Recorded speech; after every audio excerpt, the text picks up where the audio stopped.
La meditación que quiero compartir con ustedes se llama Preparación para la Eternidad. Preparación para la Eternidad. Y al estar escuchando a los hermanos lo que están compartiendo, no veo coincidencias sino providencias.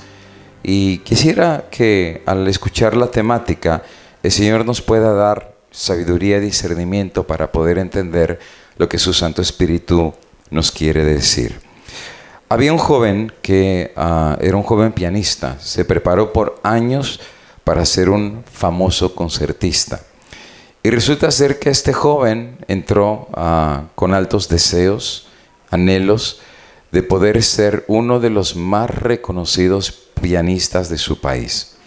Bueno, resulta ser que después de haber terminado sus estudios, el muchacho tiene que organizar un lugar, un concierto, traer a las personas, y esa sería su calificación final. El resultado de todo lo que había estudiado. Entonces rentaron un teatro, rentaron el lugar, muy bonito, se pasaron los volantes, el lugar se llenó, estaba completamente abarrotado, y el joven muy bien vestido, muy bien arreglado, hace la reverencia, la gente aplaude, el joven se sienta, y de una forma magistral comienza a tocar las piezas del piano. Toca una pieza de las más difíciles, de los compositores clásicos que ha habido en el paso de los siglos, y no se equivocaba. Tocaba correctamente, con entusiasmo, con alegría, lleno de pasión, porque para, tú sabes, tocar un instrumento tienes que tener pasión. De otra manera, lo único que haces es ruido. Pero si tienes pasión en lo que tocas, o en lo que hablas, o en lo que dices, se transforma, especialmente si es para la gloria del Señor. En este caso, el muchacho puso toda la pasión que él podía, y al final del día terminó su concierto. Una vez que termina el concierto, ustedes saben que siempre hay como una cortina, ¿no? Y uno sale en la parte de atrás, tras bambalinas. Pero cuando el joven termina su concierto, la gente queda tan extasiada, queda tan impactada de la forma como dio el concierto, que la gente no le queda otra más que colocarse de pie. Y la gente comienza a aplaudir. La gente está en éxtasis, la gente está aplaudiendo y aplaudiendo y aplaudiendo y aplaudiendo y aplaude más de 5 minutos, pero mientras ellos están aplaudiendo, el joven está en la parte de atrás mirando en la cortina, está abriendo la cortina y cerrando la cortina, y entonces caminaba nervioso, agarrándose la cabeza, se rascaba la cabeza y decía: todo lo hice mal, todo lo hice mal, todo lo hice mal, todo lo hice mal. Y la gente ya parada, aplaudiéndole, y el joven: todo lo hice mal, todo lo hice mal. En eso un viejito, que es el que estaba limpiando el teatro, miraba a la gente, miraba al joven, miraba a la gente, miraba al joven, decía: este joven está medio loco. Y se le acerca, le dice: oiga, joven, una preguntita. Dice: sí, señor, dígame. ¿Por qué dice que todo lo hizo mal? Dice: es que, señor, usted no entiende, todo lo hice mal. Dice: venga, joven, y lo agarra del brazo, le abre la cortina. Dice: mire la gente le está aplaudiendo, la gente lo está ovacionando, la gente le gustó y le encantó el concierto que usted acaba de dar, pero resulta ser que está en la parte de atrás diciendo que usted lo hizo todo mal. Usted tiene un problema en la cabeza o tiene un problema en los oídos.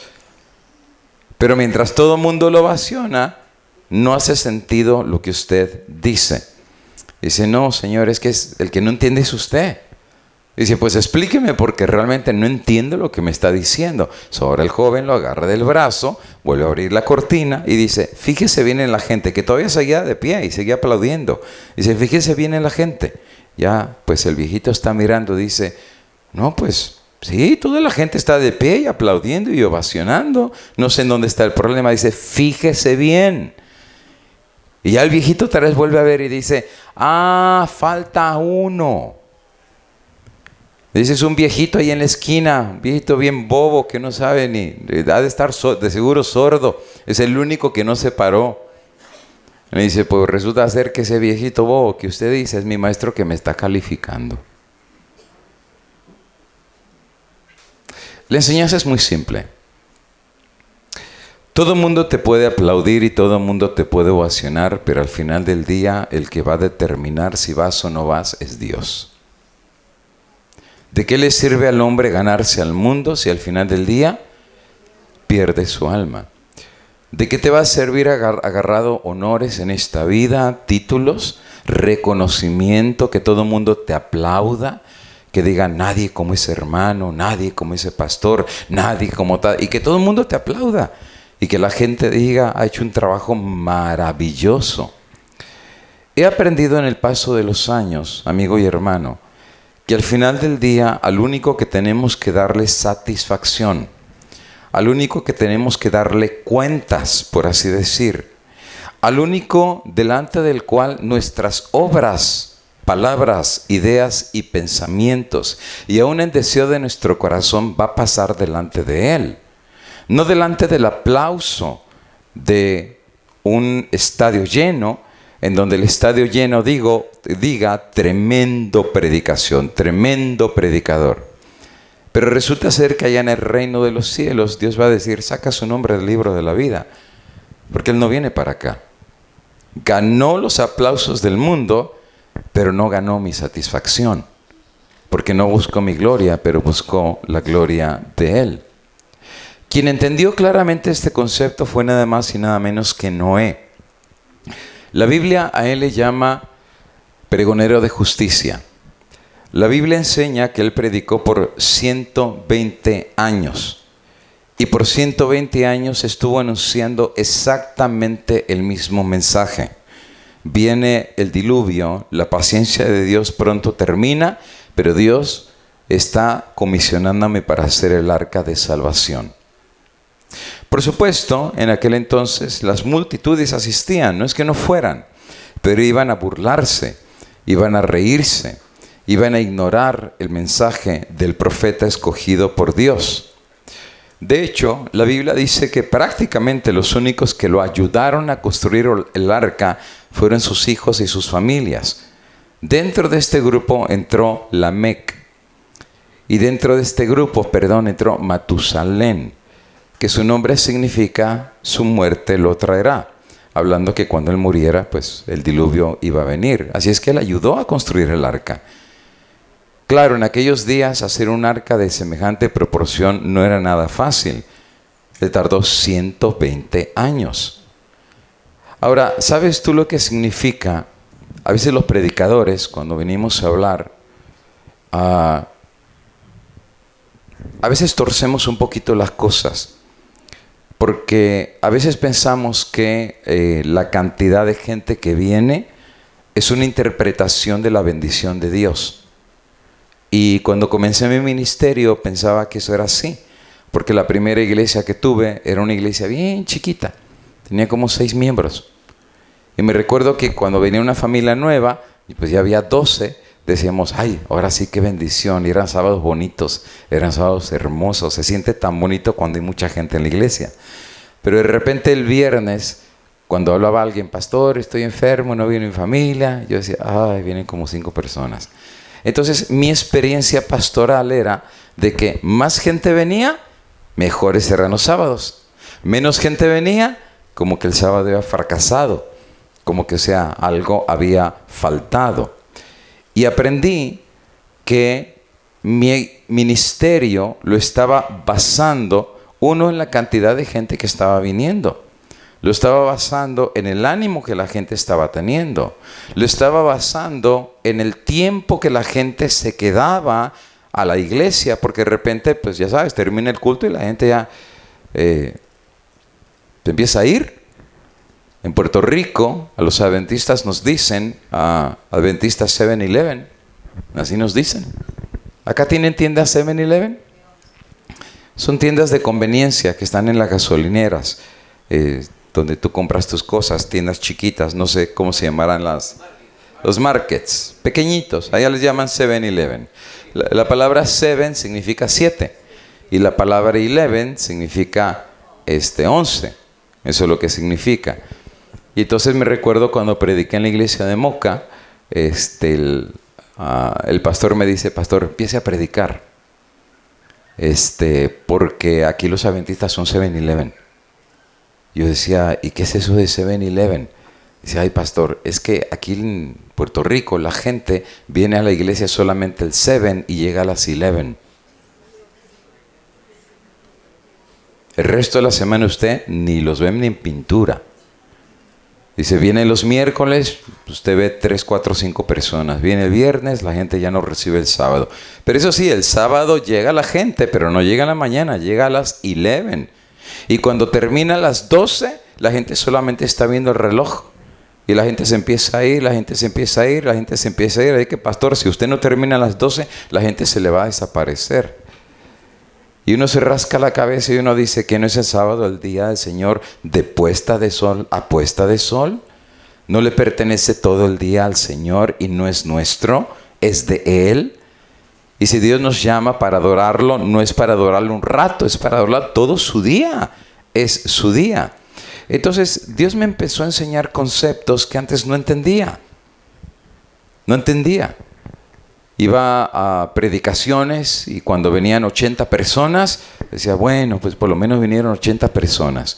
Y de repente cuando venían 400 personas decía, este congreso estuvo bueno. Este sí estuvo bueno, hasta pusieron sillas extras. Y mi evaluación era más humana que en el barómetro divino. Porque hay un versículo en la Biblia que al final del día me abrió los ojos. Donde quiera que estén 2 o 3 reunidos en mi nombre, ahí estoy con ellos. Eso me abrió los ojos. Aprendí que me da lo mismo que vengan 2 personas a que vengan 5,000 personas. El éxito de un evento, de un congreso, de una campaña o de una predicación no es la cantidad de personas que vienen.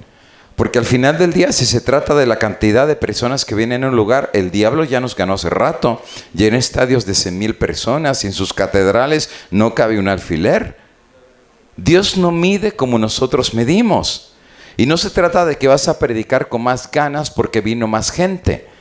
Se trata de que el que viene a buscar la palabra de Dios, aunque sea uno, predica la palabra. Predícala en tiempo y predícala fuera de tiempo. Porque a lo mejor Dios a veces hace eventos de esta magnitud y de este calibre, no por los 200, 300 o 400 que vengan. A veces Dios hace todo esto por una sola persona. Porque muchos les va a entrar por acá y les va a salir por allá, les va a dar lo mismo y van a regresar allá a sus casas, a seguir viendo sus películas, a ver seguir las redes sociales. Nada sucedió en sus vidas. Uno ve desde aquí para allá, pero el que ve el corazón es Dios. Entonces es ahí donde uno dice, bueno, Señor, esto no se trata de un concurso de popularidad. Se trata de que tú quieres salvar al que tú quieres salvar. Y he visto que a veces Dios tiene que mover piedras, montañas, traer predicadores de otros países, viajar 38 horas por una sola persona. Y eso a mí me enseñó que para Dios el valor de un alma es excelso. Es excelso. No se trata de que Dios está buscando cantidades, Dios está buscando calidad. Dios está buscando a los 300 Gedeón. Lee la historia de Gedeón, que le dijo, son muchos. Y Gedeón dice, no, son pocos, nos van a hacer pedazos. Dice, no, son muchos, Gedeón, tus matemáticas están mal. Depura al pueblo. Dile que el que tenga miedo, que el que le tiemblen las piernas, que el que a todo lo asusta, no me hablen de profecía porque me asusta, y mejor hábleme de Jesús, que Jesús me ama y que Jesús es bueno y es amoroso y es perdonador. Ese sí me gusta, pero no me hablen del pecado y del juicio de Dios y que Él viene y las plagas del Apocalipsis. Eso me espanta, eso me asusta. Hermano, la predicación no se trata de un asunto de satisfacción de lo que tú quieras que se te predique. La predicación de la palabra es para redarguir, para corregir, para instruir y a veces hasta para cortar. Porque Dios sabe lo que necesitamos. Cuando nadie más lo sabe, Dios sí lo sabe. Ahora, ¿por qué estoy mencionando esto? Porque me recuerdo cuando estudiaba en teología, recibíamos 2 clases. Una se llamaba evangelismo personal y la otra era evangelismo público. El evangelismo personal era estudios bíblicos, 1 a 1 o a familias. Cómo dar estudios bíblicos de 0 hasta llevarlos a la entrega del Señor Jesús a través del bautismo. Y el otro era el evangelismo público, que eran campañas. Y en nuestro tercer año de teología siempre nos mandaban a las iglesias a organizar campañas, hacer campañas y ver cuánta gente se bautizaba. Desde ahí nos van metiendo las ideas, ¿verdad? Que los números. Si se bautizaron 50, alabado sea el nombre de Dios. Y si no se bautizó ni uno, no, ese predicador no sirve para nada porque no sabe ni predicar. Entonces, nos meten ideas que el Espíritu Santo nos tiene que sacudir. Y me recuerdo bien claro lo que dijo el profesor de teología: de todos los evangelistas que han existido en la historia de la humanidad, de todos los evangelistas que han existido en la historia de la humanidad, el más fracasado tiene nombre y su nombre se llama Noé. Y nos rascamos la cabeza y nos veíamos el uno al otro y decíamos: ¿y por qué Noé? Dice, porque él tuvo la campaña más grande de 120 años y no se bautizó ni uno solo. Pero sabes, Noé tenía otro entendimiento. Noé sabía que Dios lo había llamado porque había llegado la humanidad al límite de la paciencia de Dios. Simplemente la Biblia dice que Dios vio lo que el hombre estaba haciendo y le dolió haber criado al hombre. Es más o menos un equivalente que tú digas de tus hijos: me arrepiento de haberte parido. Y ya para que una mamá digase de su hijo, realmente el hijo tiene que haber cruzado demasiadas líneas horripilantes. Para que Dios diga: me arrepiento de haberlos creado y haber levantado a Noé y decir: viene el fin de todas las cosas, quiere decir que realmente el mundo necesitaba un castigo divino. Ahora, ponte en el lugar de Noé. Ponte en el lugar de Noé, que no solamente te toca construir el arca, sino los que te vienen a escuchar vienen a burlarse todos los días de ti. ¿Qué decían de Noé? Ya está viejo, ya está senil, ya se le soltaron 2 canicas de la cabeza, ya el hombre ya no coordina, me parece como que le está dando Alzheimer, o es medio esquizofrénico porque dice que escucha voces y que construye un arca. Dice que va a llover y nunca ha llovido, porque antes dice la Biblia que subía un vapor de la tierra, regaba las plantas y no caía el agua. Y viene un hombre ahora diciendo: va a llover, y construye en un lugar completamente seco un barco gigantesco. Entonces, nada de lo que él hacía hacía sentido. Nada de lo que predicaba hacía sentido. La ciencia no correspondía, la gente no estaba de acuerdo, los grandes de su tiempo no estaban de acuerdo, pero eso no era el pensamiento de Noé. La orden era de Dios, no era del hombre, y Dios le dijo: construye el arca. Te crean o no te crean, tú construye el arca. Y saben, por eso la Biblia cifra a Noé como un pregonero de justicia. Y más adelante la Biblia dice que fue la fe de Noé y lo que Noé hizo lo que condenó a su generación. O sea que si Noé no hubiera construido el arca y hubiera caído igual que los demás, él se hubiera condenado con ellos mismos. Pero el simple hecho de que haya construido el arca, esa fe condenó a su generación. Por eso la Biblia dice que los que vivirán en el tiempo del fin tienen que tener la fe de Jesús. Porque esa es la fe que va a condenar al incrédulo. Pero si tú eres igual de incrédulo que los incrédulos, entonces vas a caer igual del juicio de condenación de los demás. Ahora, mientras Noé predicó, nadie creía, pero él seguía trabajando.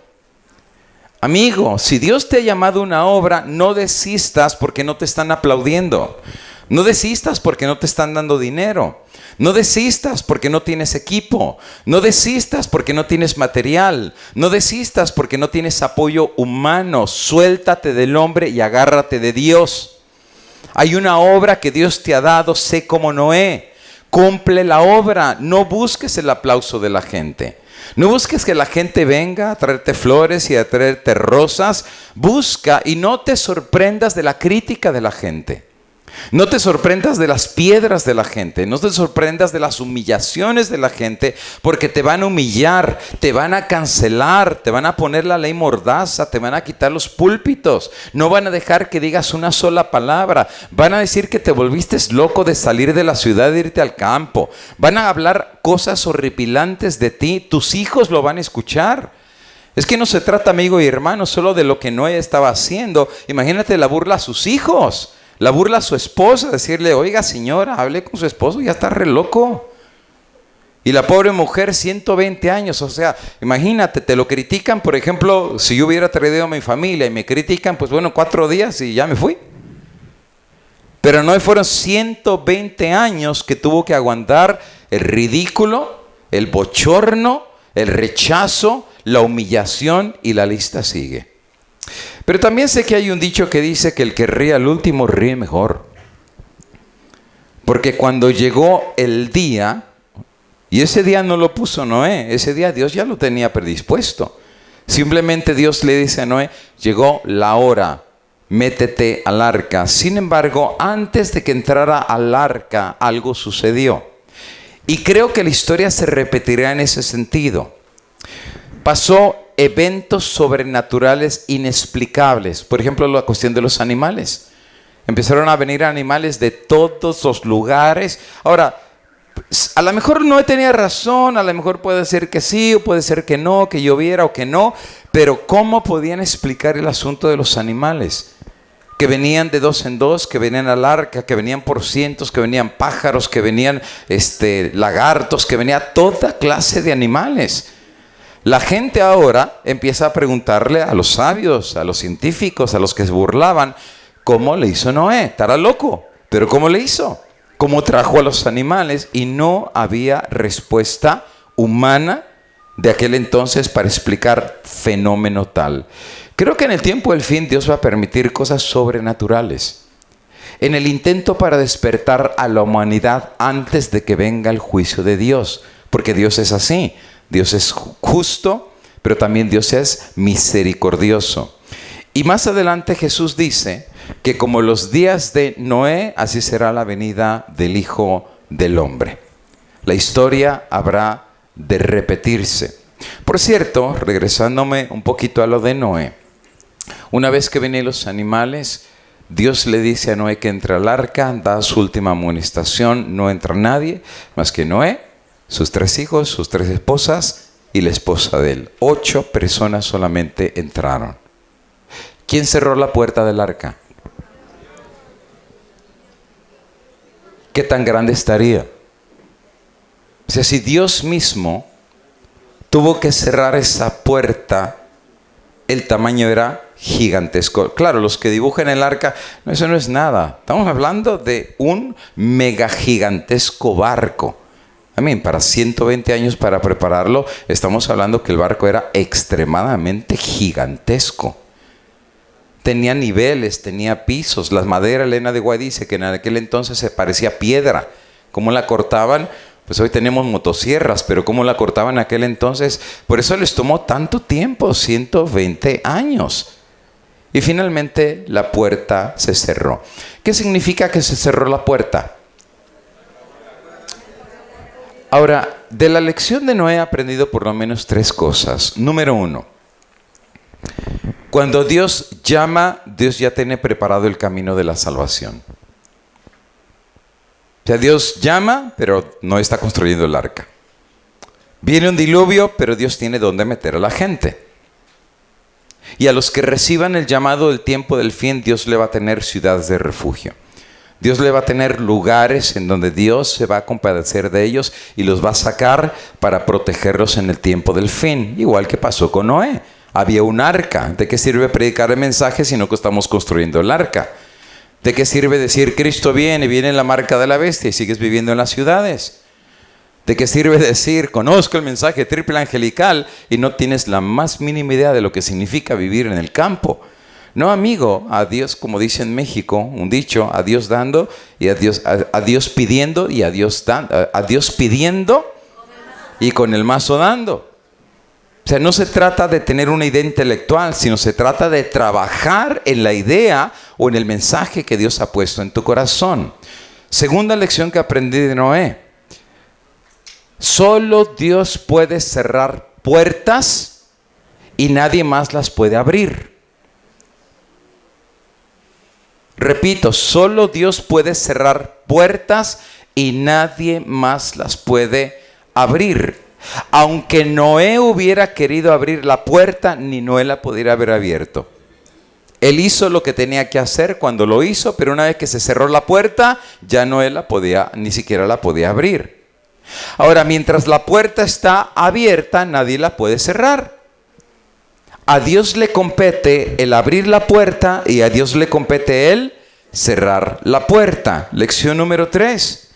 Una vez que Dios cierra la puerta, nadie la puede abrir. Es imposible. Y te lo digo porque hay personas que van a esperar hasta el último momento de ver para querer hacer cambios en su vida. Ahora sí me consagro. Ahora sí busco de Dios. Ahora sí quiero orar. Ahora sí quiero ser cual Cristo. Ahora sí quiero la justicia del Señor que me arrope. Ahora sí quiero. No, amigo y hermano. Una vez que Dios cierra la puerta, ya no hay segundas oportunidades. Cuando la mano en la pared escribe en Babilonia, ya no hubo vuelta atrás. Esa misma noche se murió.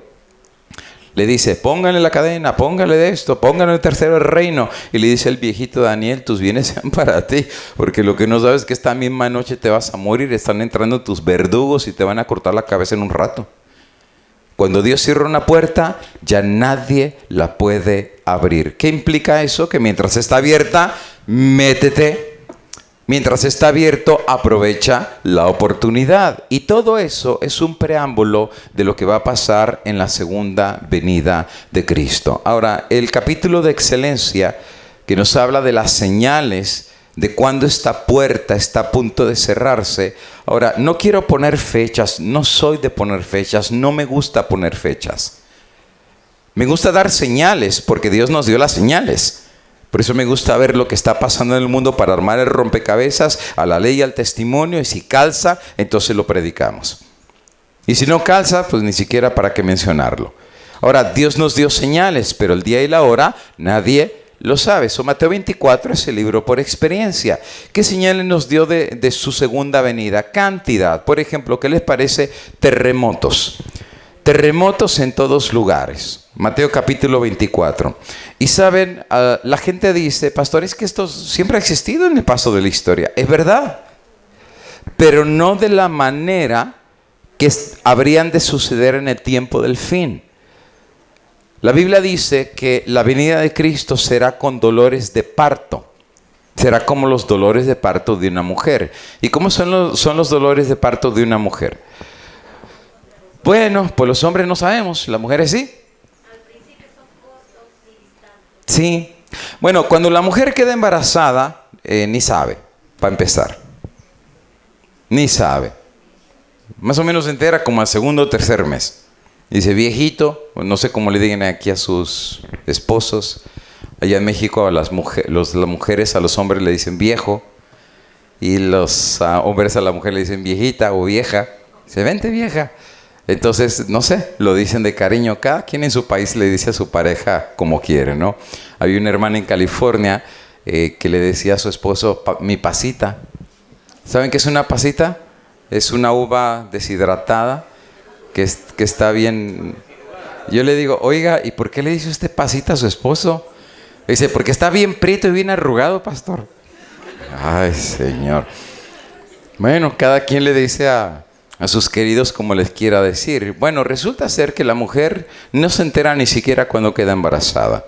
Cuando finalmente vienen las señales de su embarazo, entonces finalmente habla con su pareja, le dice, mira, mi pasita, como le quiera decir, sabes, ya estoy embarazada y vamos a ser padres. ¿Y qué empieza a suceder? Bueno, resulta ser que al primero y segundo mes el niño es tan chiquitito que parece un frijol. Y venimos los hombres tan ignorantes diciendo, ya se movió, que se va a mover el frijol. O sea, está bien chiquitito, pero sabes que ya estando así de chiquitito, ya el corazón empieza a latir. Ya el corazón está funcionando. Y de hecho, me recuerdo cuando Lisa quedó embarazada de Cristal, tercer, cuarto y quinto mes, Cristal casi no se movía. Se la pasó dormida casi todo el embarazo. Y entonces me recuerdo que tuvimos que rentar una maquinita que le pones gel y tiene una bocina y entonces tú tratas de buscar el sonido de la pulsación del corazón para ver que el niño no se haya muerto dentro de la madre, porque teníamos preocupación, decíamos, capaz que ya se murió hace rato, ni cuenta nos dimos. Entonces les decíamos al doctor cómo funcionan estos aparatos y dice, mire, ¿y cómo distinguir entre el latido del corazón del niño y de mi esposa? Dice, mire, y ya cuando le empezó a poner ahí, encontró el latido de mi esposa y cómo latía el corazón de mi esposa. Pum, pum, pum, pum, pum, pum, pum, pum. Y ahora del niño, de la niña, y lo empieza a buscar. Dice, me está costando, deme un segundito, y finalmente lo encuentra. Dice, escúchelo, súbale. ¿Y saben cómo se escuchaba el latido del corazón de Cristal? Pum, pum, pum, pum, pum, pum, pum, pum, pum. Era rapidísimo. Y saben que yo me gozaba de poder escuchar a cada rato Cristal. Ya cuando mi esposa veía que venía con el gel, me decía, ay, no, otra vez. Porque a cada rato le estaba poniendo en la panza porque quería escuchar el latido del corazón. Yo agarraba un vaso y le ponía el vaso en la panza de mi esposa y le hablaba, le decía, Cristal, Cristal, y la niña se movía. ¿Saben cuán bonito es cuando ya los niños empiezan a crecer y ya mueven un bracito y se ve en la panza de la mujer, que el brazo lo mueve de un lado a otro, porque ya no caben? Y mueve la pierna y mueve las rodillas y se va moviendo dentro de la mamá porque se cansan de estar todos apachurrados y todos encerrados. Y algunos hasta dentro del vientre de la madre ya empiezan a dar patadas. Y viene la mamá y dice, ay, le digo, ¿qué pasó? Y dice, me pateó. Le digo, ¿y eso todavía que no ha nacido? Espérate que nazca. Entonces es emocionante ver cómo se va desarrollando el nacimiento de un niño. Pero saben ustedes, ya cuando finalmente la mujer ya está casi en el 9º mes, nadie te puede decir cuándo van a nacer un niño. ¿Hay algún doctor que te diga van a nacer en esta fecha? ¿Las madres saben cuándo van a nacer el niño? Nadie sabe cuándo van a nacer un niño. Nadie. Es un misterio. Nadie, por más que le quieras poner fecha y una idea, nadie sabe cuándo el niño va a nacer. Pero algo pasa raro, que cuando el niño va a nacer, el niño solito se acomoda. Así como te lo digo, el niño se empieza a acomodar, porque así como la mujer empuja, el niño también empuja. Pero el niño se acomoda y a veces en ese movimiento es que se les enreda el cordón. Pero en términos generales el niño, Dios le da la orden, el niño se empieza a acomodar y está listo para nacer. Y me recuerdo cuando van a nacer Cristal, pues hay una señal que la mujer sabe que sí está embarazada, que el niño está creciendo, que todas las señales están ahí. Pero hay una señal que la mujer sabe que ya va a nacer el niño. ¿Cuál es la señal? ¿Los dolores? ¿Cuál es la señal para saber que ya van a nacer el niño? Cuando se rompe la placenta, cuando se rompe el agua. Una vez que se rompe el agua, al hospital, porque ya el niño va a nacer, si no se te va a ahogar. Yo me recuerdo que unos amigos de mi esposa, que se habían preparado por meses, ya tenían todo listo. Tenían el carro, tenían las cobijitas, tenían todo ya preparado para cuando la esposa dijera, se rompió la fuente, vámonos. Y ya nada más subir al carro y al hospital, ya tenían todo ahí. Tenían hasta pañales y de todo. El muchacho era bien exagerado. Y entonces la mujer estaba cocinando en la cocina, muy a gusto, y de repente se le rompe la fuente. Y cuando se le rompe la fuente, le grita al esposo, le dice, se me rompió la fuente. Y el otro que estaba en el garaje empezó a venir corriendo para ayudar a la mujer. Todo el charco que había en la cocina se resbaló, se cayó, se rompió la cabeza, se rompió el hombro. Y quien terminó llevándolo al hospital fue la misma esposa toda embarazada. Porque estaba todo desesperado porque ya el niño iba a nacer. Yo me recuerdo cuando finalmente llevé a mi esposa al hospital, y ya estamos ahí en el hospital, me recuerdo de que estaba acostada en el cuarto, nació en un hospital adventista, allá en Chicago, y resulta ser que le decía, ¿cómo te sientes? ¿Todo bien? Dice, sí, todo bien. ¿Te duele? No. ¿Estás a gusto? Sí. Ok, pues aquí estoy para cualquier cosa, ¿eh? Y allá te dejan entrar. Ya te estás en el cuarto con la esposa, dejan entrar un familiar, acá no te dejan ni entrar, allá sí tú te puedes meter, normal y como nada. Tiene su propio baño, tenía su propio cama, tenía los aparatos y todo bien, pero de repente unas horas después empieza con, ay. Y le digo, ¿qué pasó? Dice, ya me empezó a doler.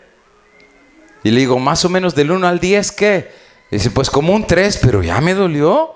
Y yo inmediatamente voy con el doctor y dice, no, apenas, eso apenas está empezando. Los dolores de parto son los indicativos que ya el niño está queriendo salir. Ahora, yo me recuerdo cuando ya iba en el dolor 5, en el dolor 6, en el 8, ya estaba sudando mi pobre esposa. Ya estaba gritando de arriba para abajo. Y yo me recuerdo que estaba bien desesperado porque no sabía qué hacer. ¿Te sientes tan impotente? No sabes qué hacer. Doctor, calma, de qué van a hacer, pero tenga paciencia. Pero mi esposa, pues ni modo que se la aguante. Así, ¿qué se va a hacer? O sea, no hay de otra. Y yo desesperado tratando de hacer algo, que me recuerdo que estaba mi suegra, la mamá de mi esposa, y le digo, suegra, ¿qué puedo hacer? Dice, agárrate un trapito, mójalo, exprímelo y límpiale bien la cabecita y la frente que la trae toda sudada. Y entonces pues yo corro al baño, mojo la toallita, la exprimo, voy y le quiero empezar a limpiar la frente. Mi esposa agarra la toalla, la tira en la pared y dice, quítate de aquí que no te quiero ni ver. Casi me dijo, por tu culpa estoy aquí. Pero al final del día, finalmente, porque tú ves, allá te dejan ver nacer a tus hijos. Cuando ves que ese pedacito de carne sale, me recuerdo que Cristal nació bien chiquitita. Yo toda la vida le dije de cariño huesitos, toda la vida, porque siempre estuvo bien delgadita. Entonces salió, yo no sabía qué hacer y me dijo, córtale el cordón umbilical. Yo le corté el cordón a mis dos niñas. Entonces agarro, se siente una emoción muy inexplicable. Entonces le corto el cordón, agarran a la niña, la ponen en la pesa, para que esté calientita, para pesarla y todo eso, y la niña estaba tiemble y tiemble. ¿Y cómo no va a estar temblando? Porque estaba dentro de la mamá, bien calientita, bien comodita, bien a gusto, y ahora la sacan a un ambiente medio raro, y mi esposa me dice, córrele, háblale. Y yo fui yo no quería ni tocarla, pensaba que le iba a romper. Entonces yo le agarraba así la rodillita y le decía, Cristal, Cristal, y me reconoció la voz. Y pues se puso así toda atenta. Cristal, soy yo. Ya se quedó calmada. Y le empecé a cantar y le empecé a hablar. Y la niña estaba súper cómoda. La agarré, se la llevé a su mamá. Y cuando olió a su mamá, para tu información, el líquido amniótico sabe y huele casi igual que la leche materna de la mamá. Por eso lo primero que le tienen que hacer al niño es que la mamá le dé de comer. Para que sepa que el colostrum, que huele igual, que sabe igual y se siente cómodo. En ese momento, dicen los estudiantes, los estudiosos, que el niño crea un vínculo con la madre que será inquebrantable. Crea en ese momento un vínculo inquebrantable. Ahora, ¿por qué traigo esta idea? Porque sí es verdad, terremotos siempre ha habido, tormentas no se diga, cambios climáticos no se diga, pestes, pandemias por todos lados, absolutamente sí. Durante el paso de las generaciones, todas estas cosas siempre han existido. Guerras, rumores de guerras, la Primera Guerra Mundial, la Guerra de Corea, la Guerra de Vietnam, la Guerra de China, la Guerra del Opio, la Segunda Guerra Mundial, y la lista sigue.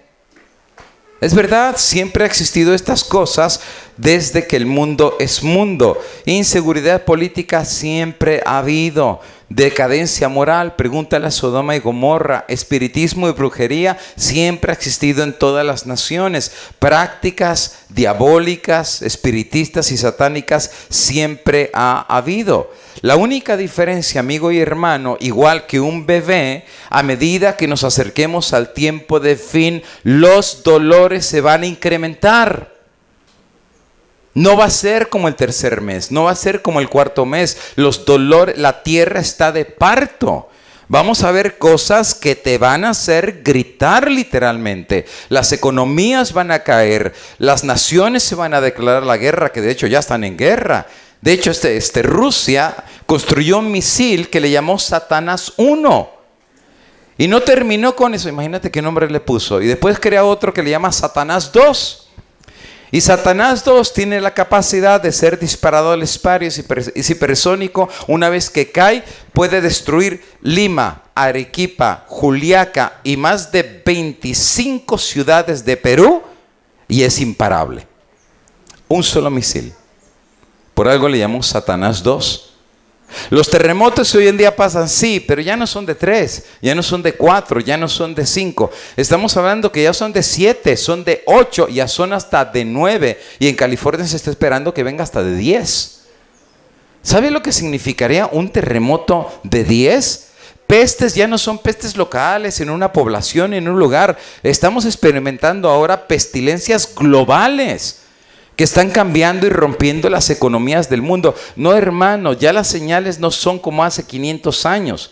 Estamos hablando que ya estamos entrando a los dolores de parto. Y el Señor Jesús que dijo, mirad las señales en el incremento de lo que habría de venir.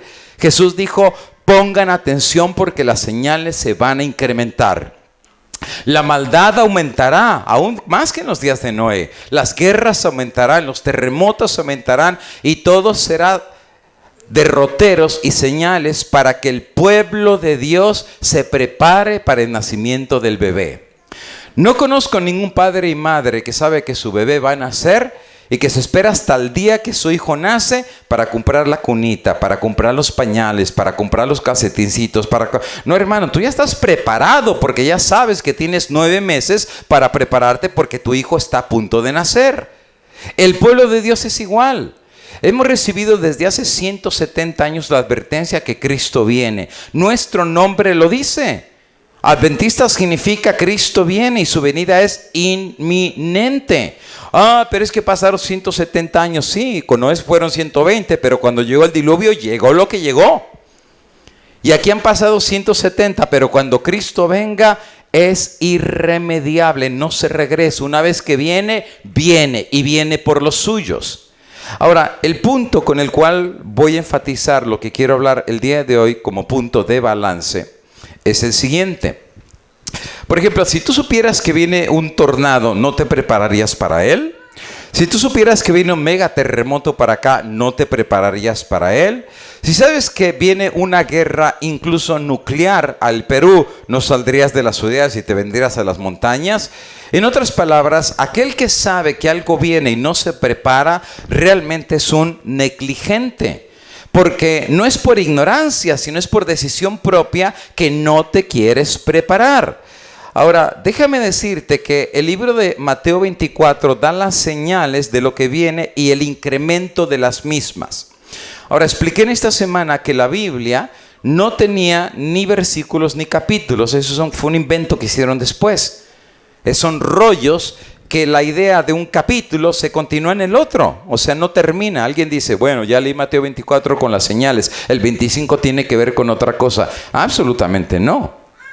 El 25 es una continuación del capítulo 24. Ahora pon atención, porque esta señal, las señales anteriores, es no solamente para que el pueblo de Dios sepa que Cristo viene, sino para que el mundo se despierte.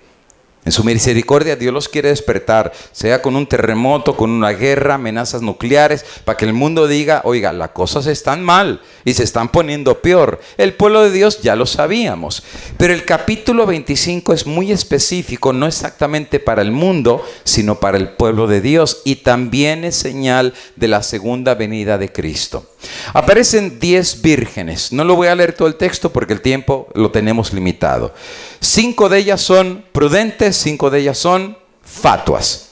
Todas las vírgenes tienen una lámpara en sus manos. Todas las vírgenes tienen aceite en sus vasijas. Y todas las vírgenes están esperando la venida del esposo. Sin embargo, la Biblia dice que al tardarse el esposo, y sí se ha tardado, con Noé fueron 120, ya vemos 170, pero créemelo, el que va a venir, vendrá y no tardará, y viene como ladrón en la noche. En el momento que menos esperes, se va a aparecer. Viene porque viene. Pero como tardó, se quedaron dormidas. Creo que es la condición de la iglesia hoy en día. Estamos dormidos, estamos roncando. Es más, literalmente decir que estamos dormidos es hacernos un halago. Porque estamos más que dormidos. El apóstol Pablo dice que estamos muertos. Levántate de los muertos y resplandece. O sea, Pablo es más directo en especificar la condición de la iglesia en el tiempo del fin. Las imprudentes le dicen a las prudentes, ¿sabes qué? Tenemos las lámparas, pero no tenemos suficiente aceite. Danos del aceite porque nuestras lámparas se apagan. Ahora, posiblemente algunos piensen que las prudentes eran egoístas, porque las prudentes responden a las imprudentes y les dicen, miren, ni para que se te acabe a ti, ni para que se me acabe a mí, y al final nos quedemos sin los dos, pues mejor ve a comprar tú los que venden, y así no se te acaba a ti ni se me acaba a mí. Y finalmente dice que hacen caso, van a comprar, pero a la hora de la hora llegó el novio y los que estaban, fíjate la palabra, preparadas, entraron con él a la boda, de lo que hablaba el hermano hace rato, entraron a la boda y se cerró, ¿qué? La puerta. ¿Recuerdas de lo de Noé? Una vez que la puerta se cierra, no se abre. ¿Y qué hicieron las mujeres? Entraron diciendo, Señor, ábrenos. ¿Y qué les dijo el Señor de la fiesta? Respondió, de cierto os digo que no os conozco. ¿Cómo concilias este versículo con el que dice, el que pide, se le dará? El que busca, hallará. Y el que toca, ¿y por qué a ellos no se les abrió? ¿O está mal el texto? Porque esa es una promesa de Dios. ¿Por qué no se les abrió a estas vírgenes? Porque cuando Dios ya cierra una puerta ya no se puede abrir. Y eso es algo que tenemos que entender de Dios.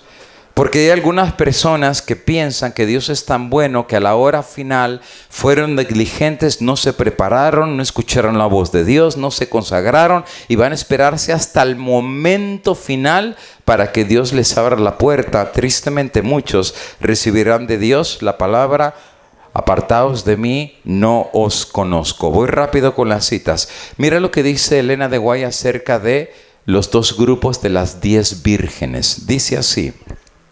Lecciones objetivas de Cristo, página 406. Las dos clases de vírgenes representan las dos clases de creyentes que profesan esperar la venida del Señor. Así es que, ¿cuántos grupos de creyentes va a haber que esperan la venida del Señor? Va a haber dos. Ahora, los que esperan la venida del Señor, ¿cómo se les llama? Pues adventistas, que son los que esperan el advenimiento, la venida del Señor. Dentro de los que esperan hay dos grupos. Se les llama vírgenes porque profesan una fe pura. Y sus lámparas representan la palabra de Dios y el aceite representa el Espíritu Santo. Esto ya lo conocemos. Sigue diciendo, pero 5 de ellas fueron negligentes en llenar sus lámparas con aceite. ¿Qué significa la palabra negligente? Me fui al diccionario de la Real Academia Española y dice ahí, negligente, que falta el cuidado que debe poner en las cosas.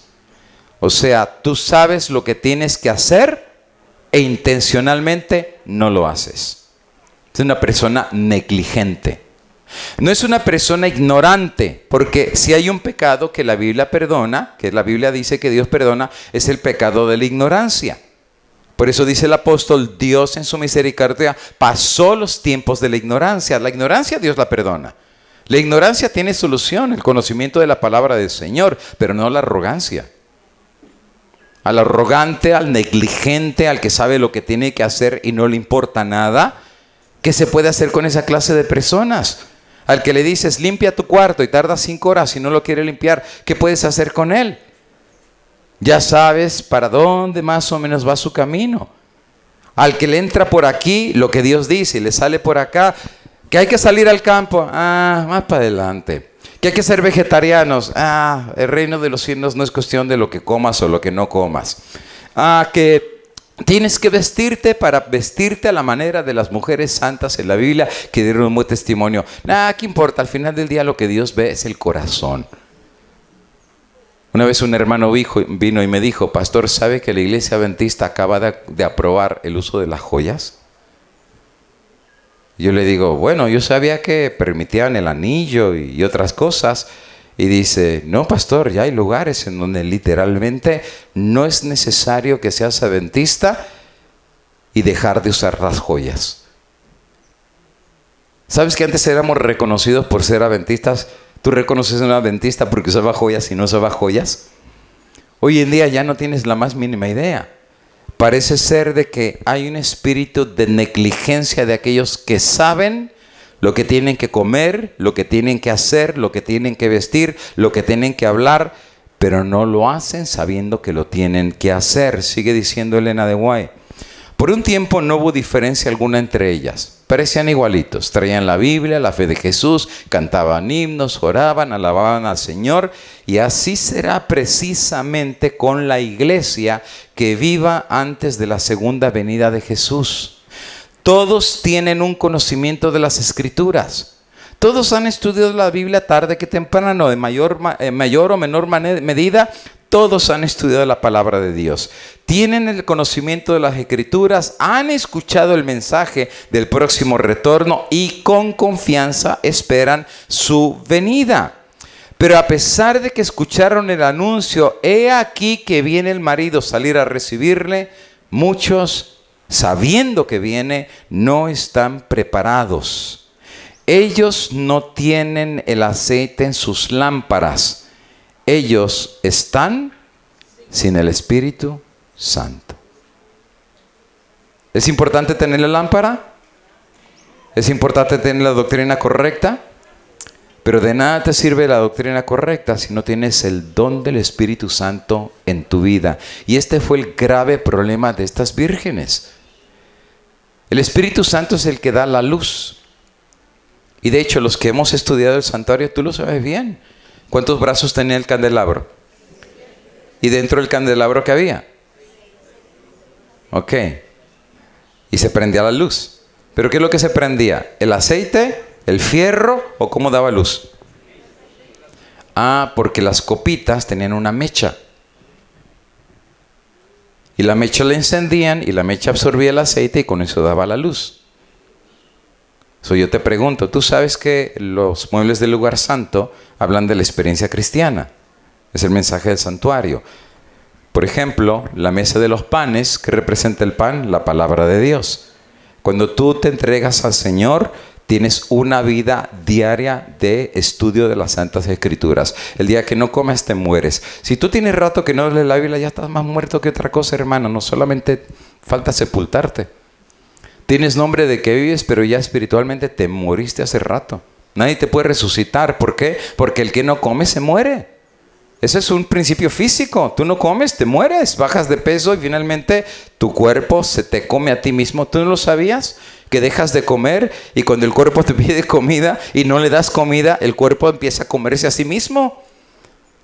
Y ya después quedas así como un esqueleto y finalmente te moriste. Porque sin comida el cuerpo se muere. Sin comida espiritual el alma también se muere.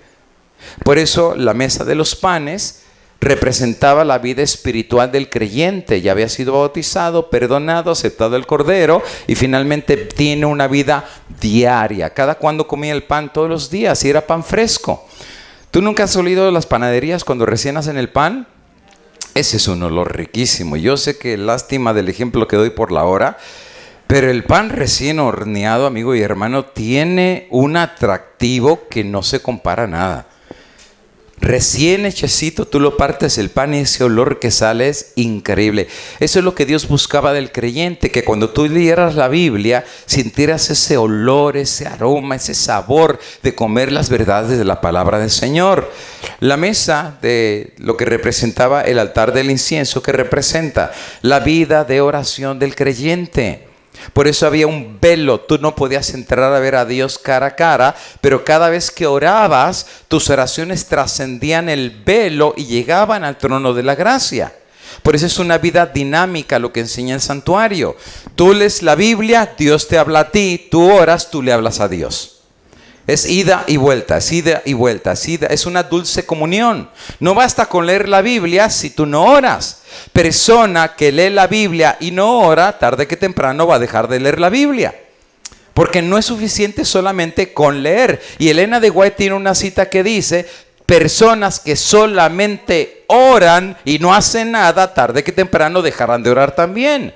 Eso es una vida dinámica de ida y vuelta. Dios te habla, entonces tú le hablas a Dios. Dios te dice y tú lo obedeces. Y están en una íntima comunión de ida y de vuelta.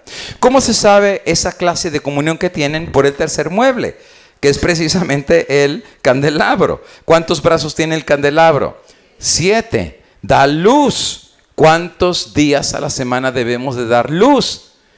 No es el lunes, no es el martes, no es el miércoles, es todos los días de la semana. Es una testificación diaria. Es una testificación de toda la vida, de la dulce comunión, de oración y de estudio que tienes con el Señor. Y solo estamos en el lugar santo, ni siquiera nos hemos metido al lugar santísimo.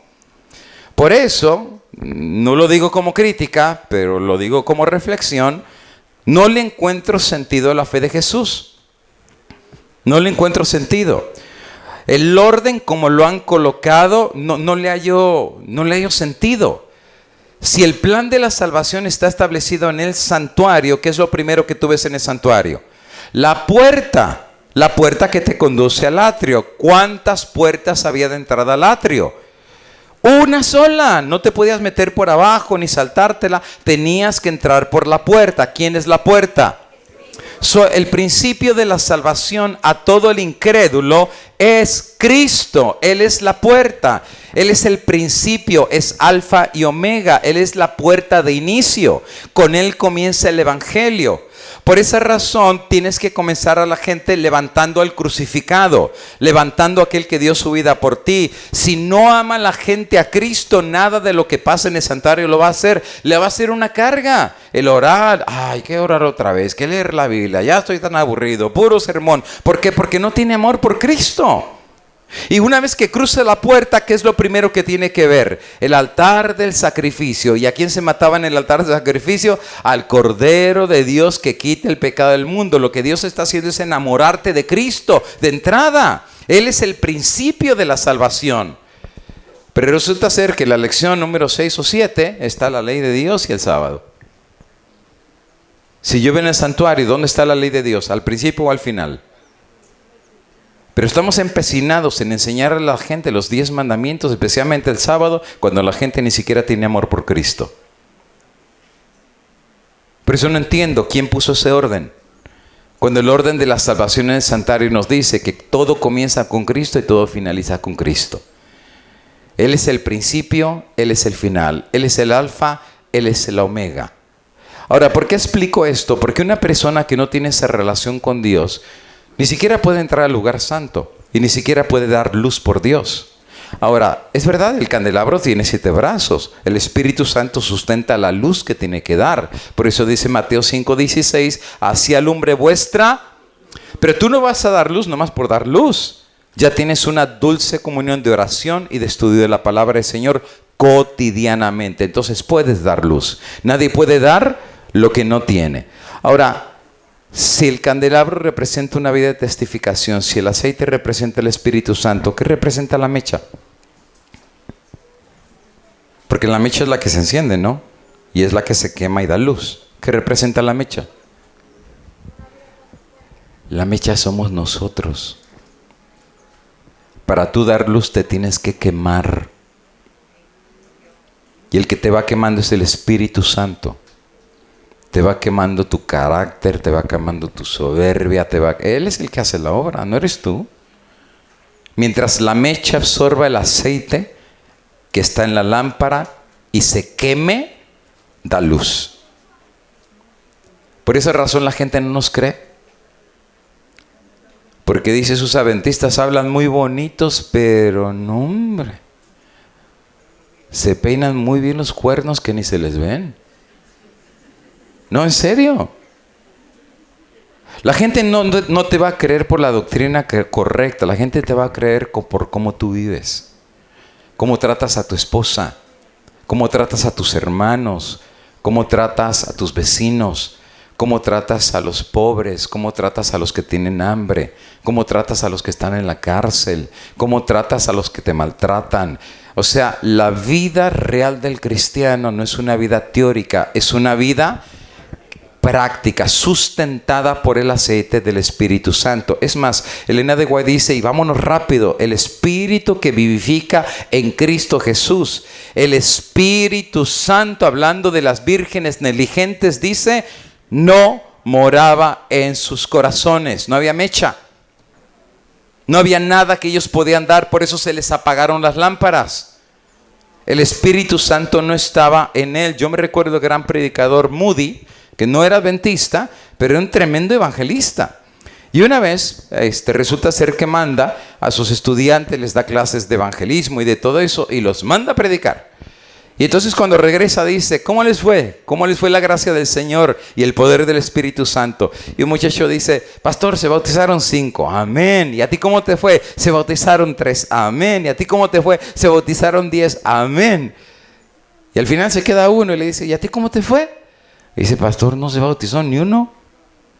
Y dice, ¿por qué no se bautizó nadie? Y Moody le dice en aquel entonces, porque tú tienes el conocimiento de la verdad, pero te falta el Espíritu Santo. Esa es la experiencia de las vírgenes negligentes. Tienen la idea, pero no tienen la esencia de la idea. Dice la palabra del Señor, en esto conocemos que permanecemos en Él y Él en nosotros. ¿En que nos ha dado qué? De su Espíritu. Romanos 8:9. Pero vosotros no vivís según la carne, sino según el Espíritu, si es que, fíjate cómo cuestiona el apóstol Pablo, si es que el Espíritu de Dios está en vosotros, y si alguno no tiene el Espíritu de Cristo, ¿qué dice? No es de él. No importa a qué iglesia, movimiento o grupo pertenezcas, si tú no tienes el Espíritu Santo, la puerta se te va a cerrar y no te van a dejar entrar. Posiblemente hay gente que diga, bueno, las vírgenes fatuas son las hipócritas de la iglesia. Es la gente falsa, es la gente de doble cara, son los mundanos, son los que no les importa nada, son los carnales. Pero sabes, me encontré con esta cita de Elena de White muy interesante que dice, la clase representada por las vírgenes necias no son hipócritas. Hermanos, no venimos a estos campamentos por hipocresía, venimos porque queremos aprender. Hay algo en nosotros que tiene la necesidad de Dios, de saber de Dios. Dice, no son hipócritas. Ellas tienen aún respeto por la verdad y han defendido la verdad, pero no se han rendido completamente al trabajo del Espíritu Santo en ellos. Dios empieza la obra, pero dicen, hasta aquí. Perdona a tu hermano. No, esa no. Mejor que él venga y me pida perdón. Sea humilde. No, Señor, tú no conoces a mi esposa. Trabaja por el Señor. No, Señor, yo tengo bocas que mantener. O sea, dejamos que el Espíritu trabaje hasta cierto punto. Y después le ponemos una línea de impedimento. No termina lo que empieza. Respetan la verdad, defienden la verdad, pero no se rindieron. No han caído sobre la roca que es Cristo. ¿Sabes qué es caer sobre la roca? ¿Qué pasa si te cae la roca a ti en la cabeza? Te rompe. Y si tú caes sobre la roca, es como la ley del huevo y la piedra. Si la piedra le cae al huevo, ¿qué le hace? Lo truena.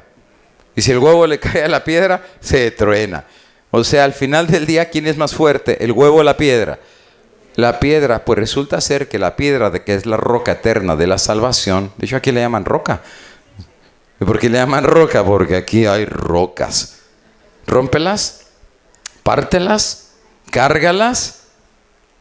La roca es el fundamento inamovible, pero la gente no quiere caer sobre la roca, no permiten tampoco que su vieja naturaleza fuese hecha pedazos por el Espíritu Divino. Si lo que el Espíritu Santo quiere hacer es hacerte pedazos.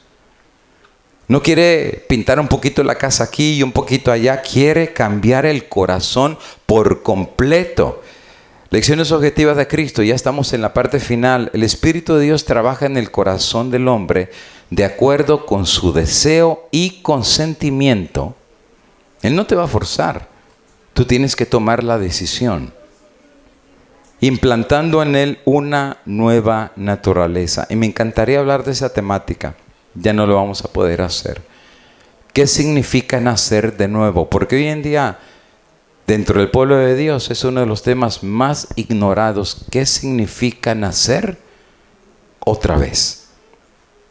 ¿Cuándo se nace de nuevo? ¿Y cuál es la evidencia que has nacido otra vez? Pero la clase representada por las vírgenes necias se han contentado con recibir un trabajo superficial, solo por arribita. Los que han trabajado en la roca saben que hay que taladrar. ¿Han trabajado con esmeril? ¿Saben qué es un esmeril? Que es una roca que da vueltas. Y cuando tú le metes el acero, ¿qué es lo que sale? Chispas. Pues Dios nos quiere meter al esmeril y quiere sacar chispas de nosotros. Y quiere ese carácter horripilante moldearlo, pero nos va a hacer llorar. Vamos a caer muchas veces sintiéndonos derrotados, pero ¿qué? El artesano maestro sigue trabajando porque él sabe lo que está haciendo. Es como una vez me dijo un hermano de iglesia: pastor, es como lo del huevo y el pollo. No pueden hacer ningún pollo si primero no se rompe el huevo. Y hay gente hoy en día que quiere nacer de nuevo dentro del huevo. Para nacer tienes que romper primero el huevo. Para que Dios te lleve al cielo, primero te tiene que romper acá abajo. Tiene que romperte en la roca. Elena de White dice: ahora es el tiempo de suplicar, porque nuestra alma no solo escuche la palabra de Dios, sino buscar asegurar el aceite en nuestras lámparas. ¿Tenemos necesidad de la lluvia tardía? Absolutamente. Tenemos necesidad de ser llenadas nuestras lámparas con las virtudes del carácter, del modelo de modelos que tenemos que seguir, que Jesús, absolutamente. Ese aceite es la justicia de Cristo, representa el carácter, y el carácter no es transferible. Tremenda cita. Quiere decir que tú como papá, si te consagras pero tu esposa es mundana, dile adiós. Dile adiós. Porque tiene lámpara pero no tiene aceite. Si tu papá y mamá son consagrados al Señor y cayeron sobre la roca, pero tus hijos no buscan de Dios, diles adiós. ¿Por qué? Porque no han caído sobre la roca. Es una experiencia personal, es un trabajo del carácter, y el carácter no es como, bueno, mijo, te doy la mitad de mi cristianismo, ahí te va. Ni que fuera ayape. Ya me lo aprendí. No hay transferencia, hermano. El aceite viene de arriba y es un don que viene del Dios de los dones, del Dios de las luces, y que trabaja en el corazón de formas que nosotros no entendemos. Ningún hombre puede dar seguridad a otro hombre. Nadie. La única seguridad está en alguien que tiene nombre, y no es un nombre dado a la tierra, es un nombre que está sobre todo nombre, y es el nombre de Cristo Jesús. Cada cual tiene que buscar ser encontrado con un carácter purificado de cualquier mancha de maldad. Pero ¿sabes cuál es el problema de la Odisea? Ya estamos por finalizar. La Odisea tiene un problema, y es un mega problema. No es que se sienta rico, no es que diga no tengo necesidad de nada, no es que diga tengo escuelas, colegios, universidades, hospitales, iglesias por miles, por todos lados. No, ese no es su problema. El problema de la Odisea es que la Odisea está ciega. Ese es el problema. Está ciega. Sale a la calle. ¿Cómo se llama el pueblo que fuimos la otra vez? Aquí de los Oxapampa. Se va manejando Oxapampa, se baja del carro al parquecito y está todo desnudo. Y toda la gente se le queda viendo con horror, todo el mundo llamando a la policía. Y viene la policía: señor, le vamos a poner las esposas. ¿Y por qué? Pues que andas de exhibicionista aquí en el pueblo. No, pues yo me veo vestido.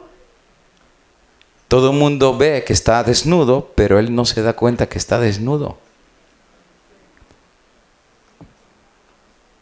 Cuando le he preguntado a los jóvenes por qué no quieren venir a la iglesia, no solamente dicen que porque es aburrida.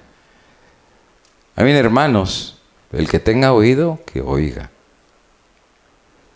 Cuando se ha hecho la encuesta en las iglesias que he estado, ¿por qué realmente no quieres venir a la iglesia? ¿Saben qué me dicen muchos jóvenes?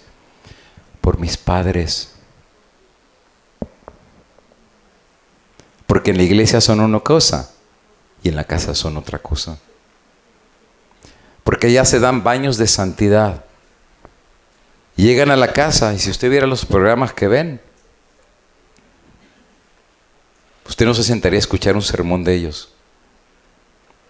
Si usted viera las cosas que hay en su celular, hasta los borraría de la iglesia. Allá son una cosa, acá son otra cosa. Y sabes, una característica que tienen los jóvenes es que los jóvenes no son hipócritas. Los jóvenes te van a decir lo que piensan y lo que sienten y te lo dicen. ¡Ay, qué rebeldes! No, ellos son sinceros. Te dicen lo que es como es. Los que somos hipócritas somos los adultos. Nos hemos acostumbrado a darnos esta apariencia de, hermanita, ¿cómo está? Todo bien, pastor, y se está divorciando la pobre. Todo bien, bendito sea el Señor. Y está perdiendo la casa y sus hijos en las drogas. O sea, nos hemos hecho expertos en ocultar la realidad de lo que está pasando en nuestro corazón, de lo que está pasando en nuestra mente. Y eso nos va cegando poco a poco. Por eso dice, compra colirio para que veas tu condición. Porque tú piensas que estás re bien, pero todos los demás te ven y les das lástima. Les das lástima. Eres pobre, desnudo, desafortunado, carente de la gracia del Señor. Necesitas nacer de nuevo porque Cristo viene y no vas a entrar, hermano, pero estás ciego. Compra colirio de mí para que puedas ver. Y sabes que el que ve hace la diferencia, porque el que ve sabe el camino a seguir. Ve la piedra y le da la vuelta, ve a la serpiente y sale corriendo. O sea, el ver hace la diferencia en tu vida, en tus decisiones. Pero el estar ciego hace que tú mismo no puedas contemplar los propios defectos que hay en tu carácter, porque la regla de medición es la tuya. Y a muchos les pasa lo que le pasó a esta ilustración. Muchos pensamos que somos elefantes espiritualmente nutridos y cerca de Dios, y resulta ser que somos puros burros flacos. Nos vemos como nos vemos, pero si nos viéramos como Dios nos ve, caeríamos de rodillas para pedir misericordia del cielo. ¿Ven ustedes? Mateo 25 no está separado de Mateo 24. Y este mensaje es para la iglesia. Es para los que tienen la lámpara y necesitan aceite.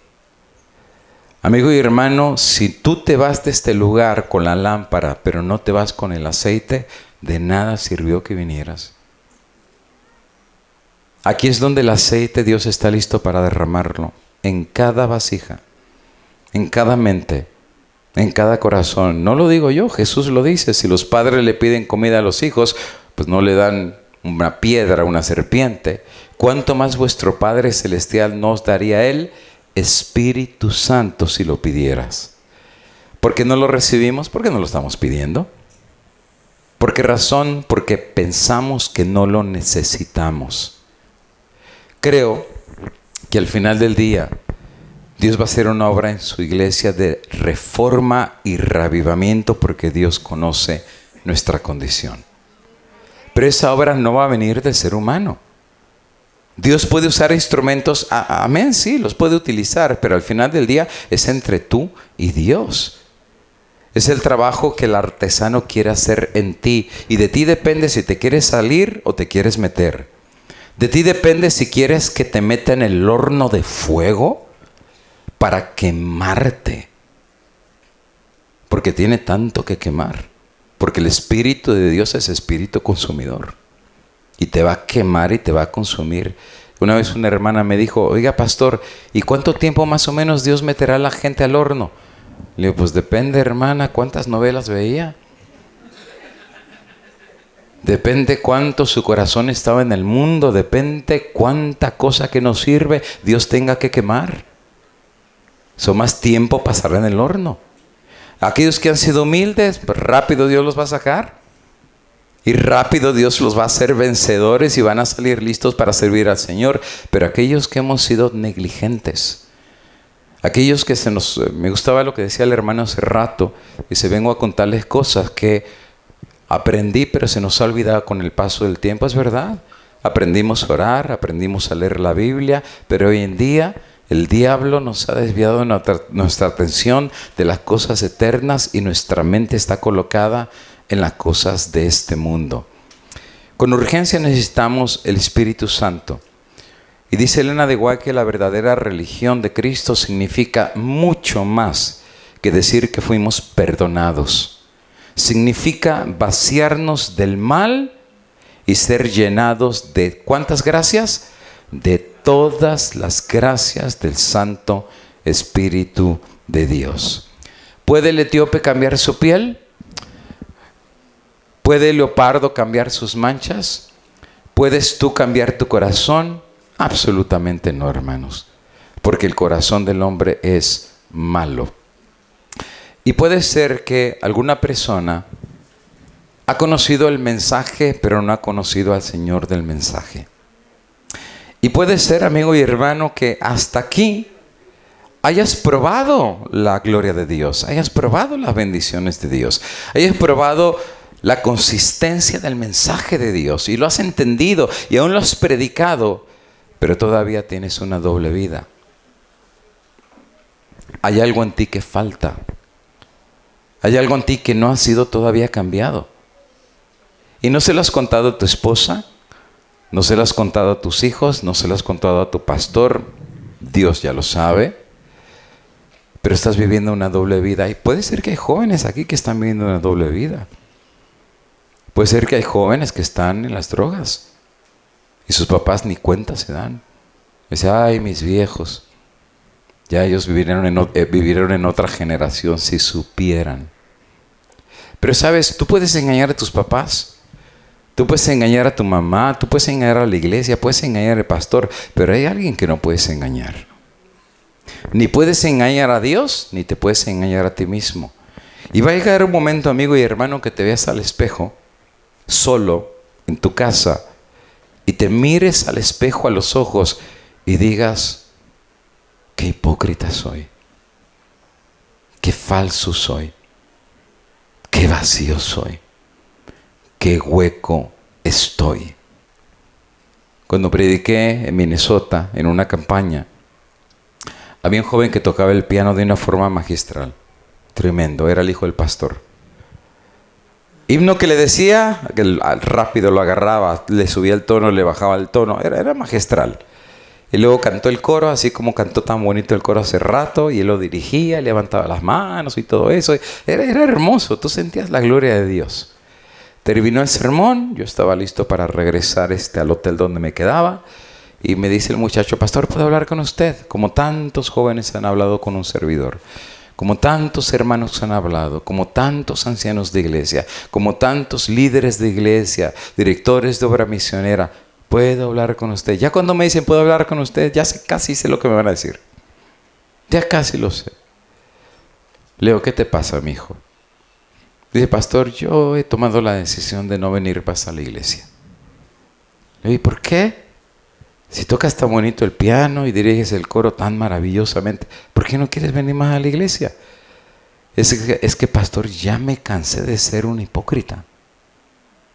Fíjese, no dijo la iglesia, no dijo el pastor, no dijo los líderes. Dice, ya me cansé yo de ser hipócrita. Le digo, pero ¿cómo hipócrita si yo te veo tan dedicado a Dios? No todo lo que brilla es oro. Y el hombre juzga lo de adentro, pero cada quien conoce lo que hay en su corazón. Me dice, pastor, tengo una confesión que hacer. No le he hecho ni a mis padres ni a nadie. Pero pastor, yo soy homosexual.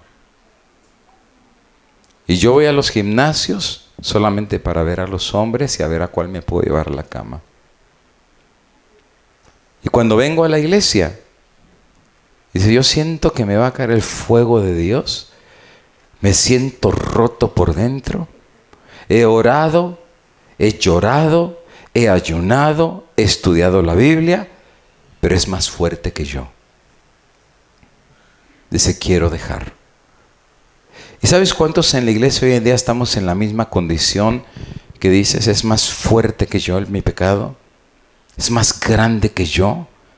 Y no es que no he intentado, pero Pablo dice, trato de hacer el bien, Pero hay algo dentro de mí que me arrastra siempre a hacer lo malo. ¿No te ha pasado esa experiencia? Que quieres hacer lo bueno, pero siempre terminas hablando de más, haciendo de más, siendo violento, siendo malo con tu esposa. ¿Nunca te has arrepentido de que le pegaste a tus hijos y después dices, ¿por qué les pegué? Si estaba enojada yo con mi marido y quien se terminó cargándosela fue los hijos.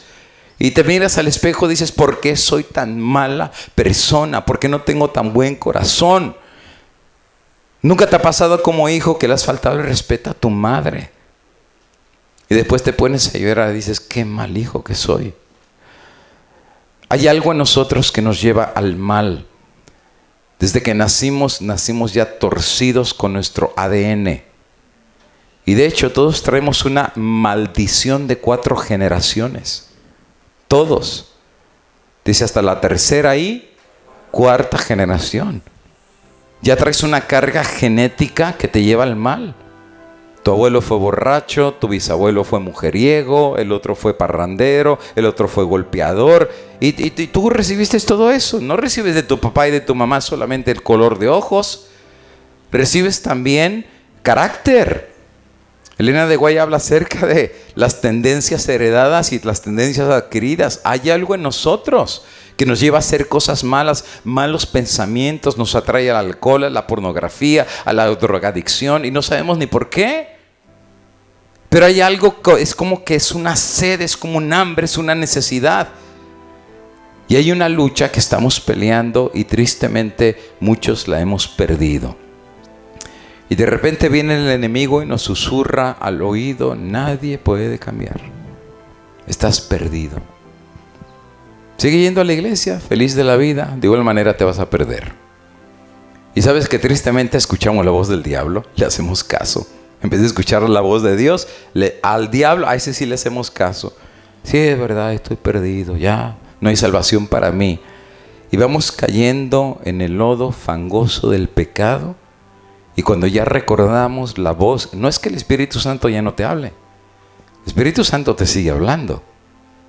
Pero ya tu oído está tan sordo, tu mirada está tan ciega, tus sentidos están tan rotos, que al final del día ya no podemos escuchar la voz de Dios que quiere romper cadenas. Quiero cerrar haciendo una oración, porque no conozco el corazón, pero Dios sí lo conoce.